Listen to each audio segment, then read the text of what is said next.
But first, before I do that, I'm going to tell you a little bit about the Seers Trilogy. It's a young adult supernatural genre. It's about a girl named Kate Bennett who lives in New Mexico, and she can see auras. So she can see the colors around people, she can tell their emotions. And it really gets her into trouble when she starts seeing invisible people, and she thinks she's gone insane. But she finds out that she's in the middle of a war between guardian angels and demons who live on the mortal plane. And both sides want her help. And so that kind of puts her in a little bit of an interesting situation. And she has to learn to trust the guardians so that they can protect her and her family from these evil demons. So before I get too into publishing, since you all want a story, since it's Thursday night, we're going to read the prologue of Seers. June 4th, 1798, Wexford County, Ireland. I was lying on the long grass, only distantly aware of my surroundings. I could feel the light breeze rushing across my still body, but other than that outward sensation, I felt nothing. I heard nothing, I saw nothing, I was nothing. Deep in a remote corner of my mind, I knew that I was dying, but that knowledge was not frightening at the moment. For now, I could think of nothing but the last conversation I'd had with my father, if it could be called a conversation. It had been weeks ago, but I could remember every detail. My mother's worried face, my brother's hunched shoulders, the pulsing vein in my father's forehead. "My sons are cowards," he'd shrieked, his Irish accent thick and forceful. "They tell me they know the truth, but they do not fight for it. They refuse to dedicate themselves to a cause greater than themselves." I sat in my chair at the kitchen table. I kept stealing glances at my younger brother, but his face was always ducked. I couldn't blame him. Ever since father had become involved with the United Irishmen, he'd been seized with passion, quick to fits of anger and frustration. I realized the strain he was under. He was a rebel, a member of one of the greatest uprisings Ireland had ever known. He was completely dedicated to resisting the British rule. He wanted freedom for his beloved country, and he was willing to sacrifice everything for it. He hadn't always been like this. Once he had been one of my greatest friends, my wise mentor, my confidant, the anchor to my beliefs.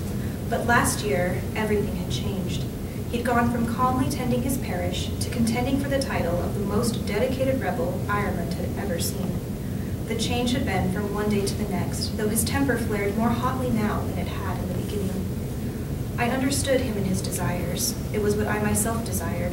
I was hardly a man, just barely 18, but I understood several things about the world.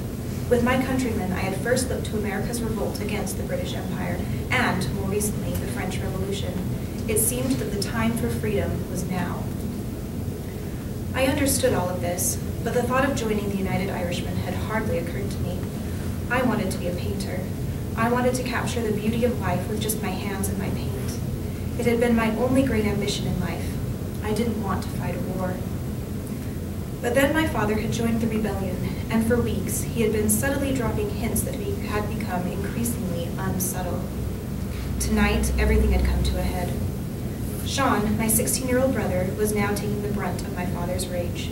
"A younger son does not have to be more ignorant than his elder brother. He could stand tall and march bravely into the face of truth without the example of a brother. He does not have to turn his back on the right path just because he's younger." Sean seemed unmoved by my father's ravings. He didn't raise his head or visibly show any sign that he had heard the hot words. But I knew he had, because I knew my brother. He was hurting, just as I was hurting. We did not wish to shame him. We wanted his praise and love as we had once had it. But now there was only talk of the rebellion, of death, of justice, of sacrifice, of brave men and cowards. "Patrick," my father barked roughly, at last demanding a response from me. I raised my head slowly and took in the sight of my father. He was red in the face, like he'd drunk one too many pints at the town pub. He was staring at me so intensely, I worried that his heart might seize and stop. His mouth was working rapidly, but no words emerged. He was far too angry for words. My mother suddenly stood, her arms wrapped tightly around her thin waist. "Patrick," she whispered, her eyes glued to my father. "Patrick, don't let your anger take you too far. This family is all we have." At the sound of my mother speaking his name, my father's body shuddered, and all his breath left him in a single, drawn-out exhale. I watched him, waited for his next words. He spoke them slowly, so I would not miss them. You will join the United Irishmen, or you will find yourself on the street. He glanced at Sean, and it may have been my imagination, but I believe it was harder for him to say these next words, to include my brother in his threats. Both of you will go. No, my mother cried, rushing to gather Sean's head in her arms. She clung to her youngest child, tears streaming down her face as she pleaded with her husband. Patrick, please, you can't do this. Your own children. No children of mine will support the British, he grunted stubbornly. I watched Sean. He was just raising his head, still cradled in my mother's arms, but I could see the determination on his face. He was my younger brother, but when it came to action, he was always the first to respond. Ma'am, he whispered, let me up. No, she gasped, clinging to him more tightly. No, Sean.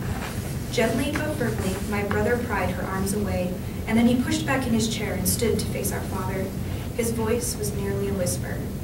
I've always believed in the cause, Dad. Then why haven't you joined, my father demanded, seeming unsoftened by both my mother's tender display and my brother's calm words. I've been waiting. Sean glanced at me, and now it was my turn to look at the tabletop. First for Patrick, like you assumed, but also for Mother. He reached out and took her hand, but then focused right back on Father. I didn't want all the men in her life disappearing. While my mother's quiet cries filled the room, my life flashed before my eyes. First, the way I'd always pictured it, slowly aging in this house, eventually marrying, perhaps even Sarah McKenna, like I'd often imagined, and quietly growing old with my paintings. But even as I envisioned it, I knew it was an impossible dream. Perhaps there had once been a time when such a fate would have been possible, but no longer. I stood, suddenly drawing every eye to me. I will go. I'll join the cause. Though my father had been yelling mere moments before, his face was already softening in victory. His lips were twitching, preparing to speak. I held him a quick hand, halting his words of praise. I have one condition, I stated. My father's eyes narrowed while he waited, his lips pressing firmly together. I purposefully avoided looking at my mother and my brother. And it is, he grunted. There was no surrender in my stance. Sean stays here. He's too young. Nonsense, Father burst out. Mere boys are joining. Sean will stay here, I repeated firmly. Suddenly, I was back on the grass, the memory of that vivid moment fading as the pain began to come back to me. I was not in the kitchen, staring my father down. I was dying on a roadside that had turned into a battlefield the moment we'd ambushed the British cavalry. Ironically enough, it had been my first major battle. It would be my last. My senses were returning now that the killing stroke had been dealt. The bullet that had ripped through my chest and pierced my heart had pushed me harshly to the ground. I never saw the soldier that shot the rifle, and yet he'd had the power to take my life. It seemed so unfair. It had been so shocking, so abrupt. I'd hardly felt the pain after the initial bite of lead. Slowly, the shouts of men and cries of beasts had faded. I was alone with my thoughts. But I was now becoming aware of it. The searing, burning hole in my body. My shirt was drenched in blood, my blood. My hands were covered in the sticky substance. I tried to tell myself it was paint, only paint. I swallowed with Herculean effort, choked on the blood in my throat, and shuddered with the realization that I was living my final seconds. The worst part was that this sacrifice, my life, meant nothing. The rebels would possibly win this battle, perhaps they already had.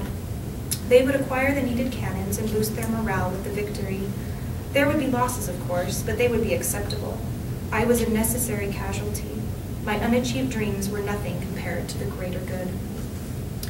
But then there was the true tragedy. Sean, my brother. He had refused my help. He wanted to come with me. He wanted this. He thought I would look after him, protect him, and now, so early in our fight, I was leaving him. He was here somewhere. Was he lying nearby, also struggling for breath? Or was he chasing away the last of the British? Was he already celebrating the victory, scanning the cheering rebels, looking for my face? Each labored breath I fought for expanded my lungs briefly, only to rattle free an instant later, leaving my body oddly empty. I could feel my heartbeat slowing with each escaped breath.